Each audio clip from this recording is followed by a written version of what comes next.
Oh yeah, tell me what you just told me now. Just say it again. That about the IOU loan. Yes, you see, like I was telling you, Yeah. I have been in the background. I'm not the kind of person. A few of time I want to call, but it's okay. Let me listen, because if I don't have any question, why do I just waste my time and call? I say I benefit from listening. Then, like I told you, I've been a subscriber of the 1,000 men. Okay. Contributing direct debit every month. Okay. So when this initiative of IOU loan came, I sat down with my wife. I said, look, this is a risk, but what if I don't take risk for my freedom? Where else will I take risk? Okay. I say, if I have a little cash I put in investment, how much interest are they paying in that? I rather put it in a government. I'm not putting it in the hand of individual. Okay. So I was able to convince my wife. Then I said, okay, to get the reassurance, let me call the finance minister. I said, because since he's the finance minister, it would be nice to have a word of reassurance before I know what I'm doing. Because I wanted to make it, apart from the one I've started, I said I want to be upgrading from time to time. So I got Ogenkere's number. So I called him, he didn't, so I left a message, blah, blah, blah, blah, blah. So before I knew, he contacted me back. So I had a chat with him. I introduced myself to him. Yeah. So I told him that I'm calling in respect of this IOU loan, that I wanted to get a little bit of assurance because, just as the financial minister, I want to. He said, oh, that would be a good idea. He said, have you invested? I said, yes, I have. He said, how much did you put? So I told him that I've invested about $10,000. Well, as soon as I told him that, he said, wow, that is very good.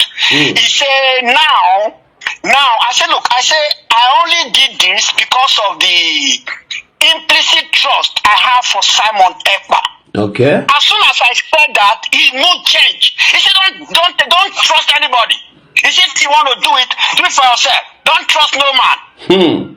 So when he told me that, my brother, let me tell you, I was shocked. I said, a finance minister, why are you going to sound like this? Then I just kept quiet. He blah blah blah blah. He said, okay, my brother, are you there? I said, yes, I'm there. He said, okay, you are the kind of people we want.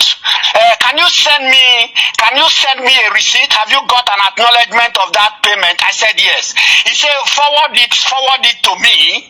He said, whilst you're on the line, I want you seriously to be a member of the a member of the declaration. They were nominating people. Declaration committee. Yeah, he said, I want you to be a member of the declaration committee. So when he told me that, I said, okay, look, I'll think about it. I said, because, I'm very busy. I don't want to commit now. I said, let's talk. I said, I'm going to call you again. He said, once you send me that certificate, get back to me. He said, I want to put your name as a member of the declaration committee. My brother, when I stopped that call, I didn't feel comfortable. I said, no, I don't want to. Did you finally add your name to the committee? No, I didn't. After listening to him, the energy, because my brother, let me tell you, I'm somebody that I believe in energy so much. I didn't like the energy I was getting from the guy. He was too vociferous, He was too vociferous in his, let me not use the word aggressive. No, not aggressive. He was a bit, I didn't just like the energy. So I didn't want to be a member of any committee. To be honest, look at it now. Urban and Susi Kumbu, a member of that committee. So I sent him the certificate anyway. When you subscribe for IOU, they send you a certificate. I sent him a certificate. He said, so I told him that, look, anyway, my father, I'm planning to upgrade, but I didn't give him any further information and I didn't call him back. I didn't call him back until the declaration happened. When the declaration happened, when this thing started unfolding, then I said, oh, okay, I can now start putting 1 + 2 together.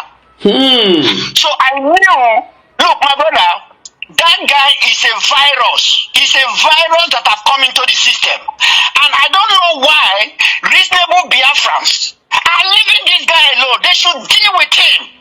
Or else he's going to be causing more damage. Van was a traitor before. He has come to complete what he did before. And my greatest disappointment now is the unprofessional soldiers that are dabbling into administrative matters. As a soldier, you must know that there's what they call administrative dichotomy. You don't dabble into it for something you haven't got the full details. It is clear that these people wanted to derail the declaration. And these soldiers are so naive. They are so stupid and so narrow-minded. That guy called Holy Ghost coming online to make a mess of himself. You know? My brother, what I'm praying now is that I am praying for, look, every day and night I'm praying for the prompt return of Mazi Simon Ekpa to stop this rot that is going on. You know? To stop this rot that is going on. Because these three individuals, these three viruses, they are constituting problem. They are constituting problem. If this our soldiers haven't gone into this matter, I won't be bothered. I won't be bothered. I know that the media to media, who can handle yourself. But with the soldiers coming in now. Listen. The thing is that they know what they are doing. The people that call themselves the people that are doing this against Dr. Ngozi Oraboeze are not doing it because they want to do anything against Ngozi Oraboeze. They are doing it against Biafra restoration. Yes. That's it. So don't be bothered. Everything is under control. Just relax. Hey, Oya, tell me what you just told me.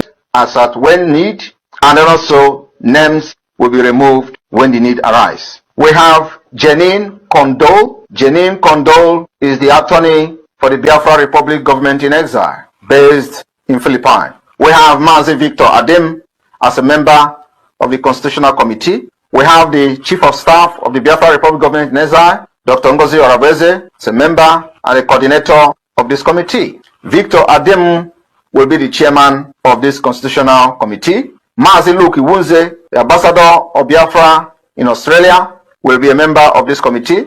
Dr. Dorothy Adana Anthony, who is serving the Women and Child Service Welfare, you will be a member of this committee. Emmanuel Yakubu from Igala State will be a member of this committee.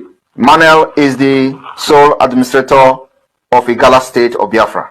Mbekoyo Efyong will be a member of this committee. Mbekoyo Efyong is the administrator of the Oro Akwik State Executive, United States of Biafra in the homeland. We have Archbishop Etata as a member, the sole administrator of Ikon State, Biafra Republic, government in exile, and the de facto government in the homeland. We have Tubabim as a member, Douglas as a member of the committee, Constitutional Drafting Committee.